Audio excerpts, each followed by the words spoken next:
Hello friends, welcome back. दोस्तों, आज फिर हम एक नया टेंस सीखने जा रहे हैं और वो है past continuous tense. Past continuous tense की पहचान हम हिंदी वाक्यों में इस तरह से करेंगे। जिन हिंदी वाक्यों के अंत में रहा, था, रही थी, रहे थे आदि शब्द आएंगे वो सभी वाक्य पास्ट कंटिन्यूअस टेंस के कहलाएंगे। जिन हिंदी वाक्यों के अंत में रहा था, रही थी, रहे थे आदि शब्द आएंगे वो सभी पास्ट कंटिन्यूअस टेंस के कहलाएंगे। उनको बनाने का तरीका क्या है? सबसे पहले हम यहाँ बोर्ड पर नज़र डालेंगे कि अफर्मेटिव को हम किस तरह से बनाएंगे। सब्जेक्ट लिखेंगे, उसके बाद सब्जेक्ट अगर सिंगुलर है, जिस तरह से अभी आपने सिंपल सेंटेंस में किया था, पास्ट के सिंपल सेंटेंसेस में आपने सब्जेक्ट को देखकर वॉज वर्ब का इस्तेमाल किया था एज ए लिंकिंग वर्ब। यहाँ पर वॉज वर्ब का इस्तेमाल हम करने जा रहे हैं हेल्पिंग वर्ब के रूप में, क्योंकि उसके बाद मेन वर्ब आ रही है। ठीक है, तो सब्जेक्ट सिंगुलर है तो हमें लिखना है वॉज, प्लूरल है तो हम लिखेंगे वर। उसके बाद वर्ब की फर्स्ट फॉर्म में आईएनजी जोड़ेंगे क्योंकि हमें कंटिन्यूटी दिखानी है, कंटिन्यूअस है। उसके बाद ऑब्जेक्ट हमेशा आता है, वर्ब के बाद एटसेट्रा वर्ड लास्ट में लिखेंगे और इस तरह से आपका अफर्मेटिव सेंटेंस कंप्लीट हो जाएगा।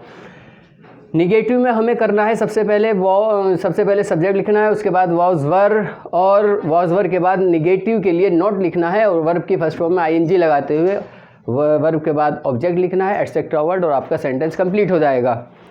फर्स्ट टाइप इंट्रोगेटिव, जिसे हम yes no type interrogative sentence भी बोलते हैं, उसको बनाने का तरीका क्या है? जो हमारी हेल्पिंग वर्ब इस सेंटेंस में, इस टेंस में इस्तेमाल हो रही है, उसको हम सबसे पहले सब्जेक्ट के अकॉर्डिंग वॉज या वर्ब को लिख देंगे, उसके बाद सब्जेक्ट और उसके बाद वर्ब की फर्स्ट फॉर्म में आईएनजी लगाते हुए हम ऑब्जेक्ट लिखेंगे और उसके बाद एटसेट्रा वर्ड और उसके बाद क्वेश्चन मार्क लगाना नहीं भूलेंगे क्योंकि प्रश्नवाचक वाक्य है।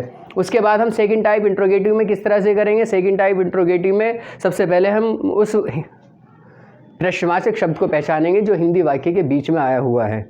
बार बार यही बताया जा रहा है, सेकंड टाइप इंट्रोगेटिव उन वाक्यों को बोलते हैं जिन हिंदी वाक्यों के बीच में कोई भी प्रश्नवाचक शब्द आया हो। तो उस प्रश्नवाचक शब्द की अंग्रेजी सबसे पहले हम लिखेंगे शुरू में इंट्रोगेटिव वर्ड, उसके बाद सब्जेक्ट देखते हुए वॉज वर्ड, जिस तरह से आपने पहले भी किया था।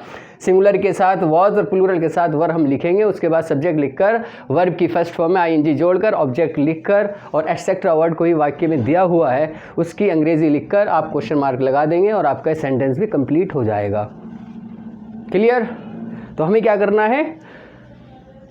इन स्ट्रक्चर को फॉलो करते हुए पास्ट कंटिन्यूअस टेंस का कोई भी सेंटेंस बना लेना है। अब मैं एक एक करके आपको समझा रहा हूँ। एक ही सेंटेंस ले लेंगे और आप उससे ही समझ जाएंगे। आप ये कह दीजिए कि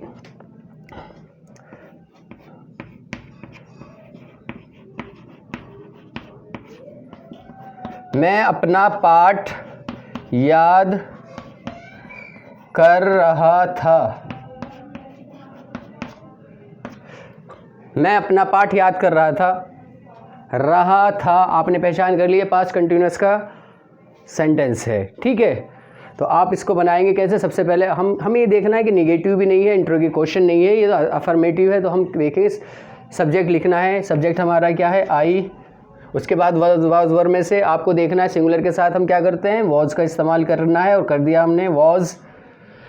याद करना, याद करने को हम बोलते हैं लर्न।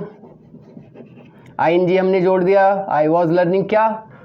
अपना पार्ट। इट मीन्स माई, मेरा पार्ट, माई लेसन।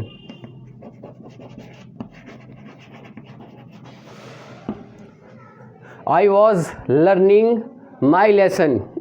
ठीक है, अगर ये सेंटेंस में कहूं कि मैं अपना पाठ याद नहीं कर रहा था, हिंदी में ये जोड़ दिया हम नहीं कर रहा था, आप क्या करेंगे? वॉज या वर के बाद हमें क्या करना है? नॉट लगा देना है। I was not learning my lesson. आसान। अफर्मेटिव और निगेटिव आपका हो गया। अब उसके बाद हम देखेंगे फर्स्ट टाइप इंट्रोगेटिव को। दूसरा सेंटेंस ले लेते हैं।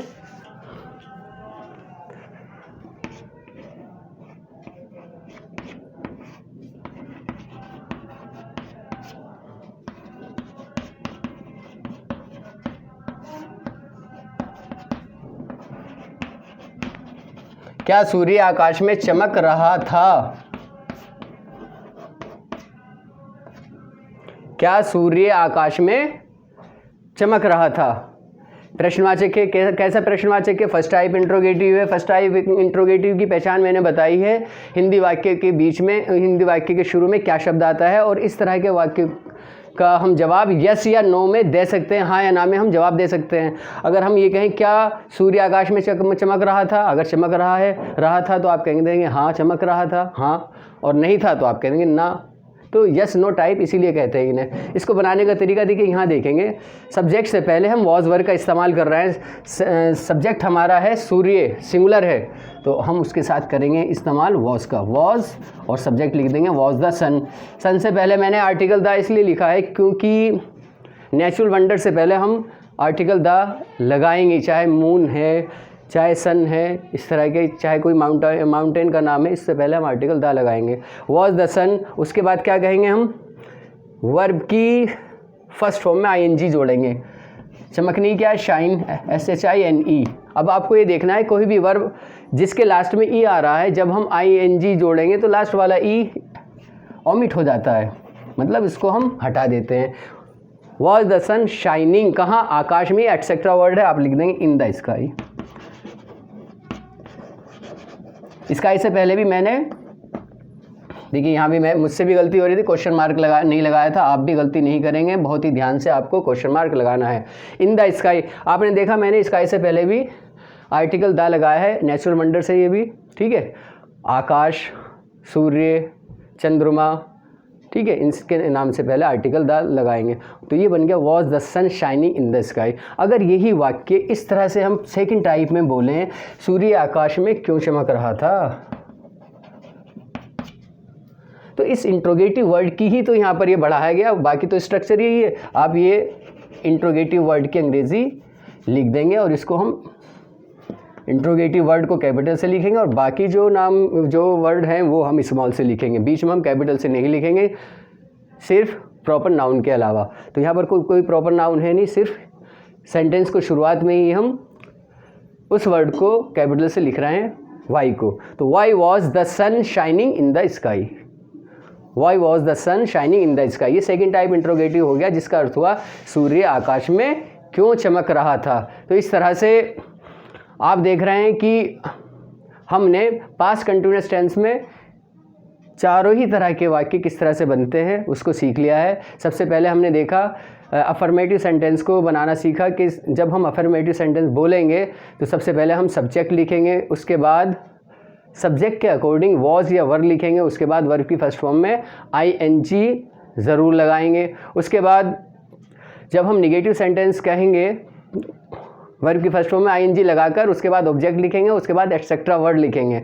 जब हम निगेटिव सेंटेंस कहेंगे पास्ट कंटिन्यूअस में तो सबसे पहले हम सब्जेक्ट लाएंगे, उसके बाद वॉज वर, उसके बाद नॉट, उसके बाद वर्ब की फर्स्ट फॉर्म में ING, उसके बाद ऑब्जेक्ट और एटसेट्रा वर्ड लगाएंगे, फुल स्टॉप लगा देंगे।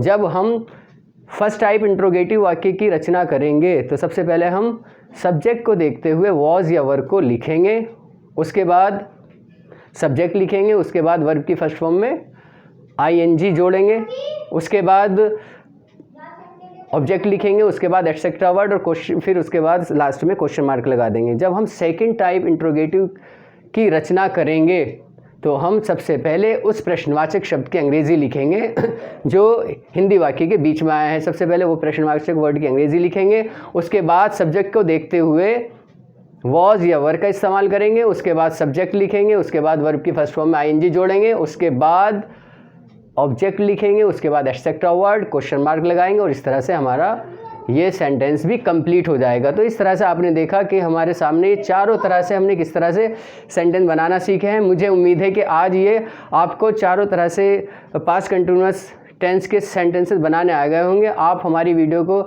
लाइक सब्सक्राइब करते रहिए और अगर इसमें कोई कमी है तो उसको हम कमेंट बॉक्स में आकर कमेंट करते रहिए और अपने दोस्तों से भी और आपके साथी जो भी आपके साथ पढ़ रहे हैं उनसे भी हमारे चैनल को सब्सक्राइब करवाते रहिए, जिससे हमें हौसला मिले और हम उस बेहतर से बेहतर वीडियो बनाते रहें। आज के लिए इतना ही, थैंक यू।